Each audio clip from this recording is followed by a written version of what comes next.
دوستان عزیز سلام علیکم. امروز در نمایشگاه اولین بین المللی شهر دوشنبه ما در میان دیگر خوراک‌های ملی قروتاب ملی تاجیکانه را آماده کردیم که در آن هم خیلی طبق کلان و خیلی طعمی بامزه نیز دارد.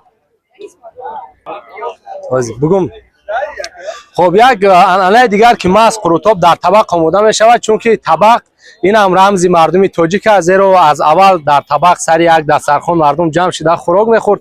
این سرجمی را نشان میداد و همزمان بعد خوراک طبق خوردن باز به کار صحرا و کار دیگر، یعنی این هم محصول دستی استوهای تاجیک است. قروتاب خوراک ملی تاجیکی محصولات‌های اساسی که در قروتاب از همون قدیم استفاده می‌بردند.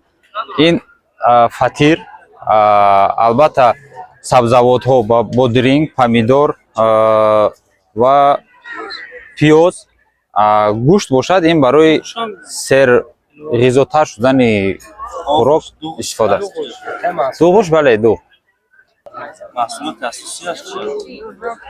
محصولات اساسیش دو که مادران و بیبیای ما از همون قدیم از چکب میکشتن، تیار میکردن.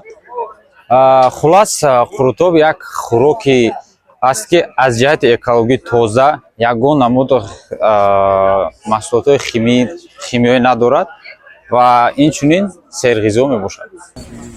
طبق خورد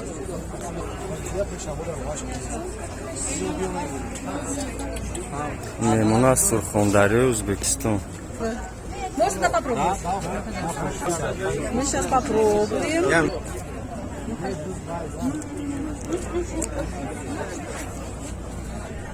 Баҳои шумо чӣ? Бай.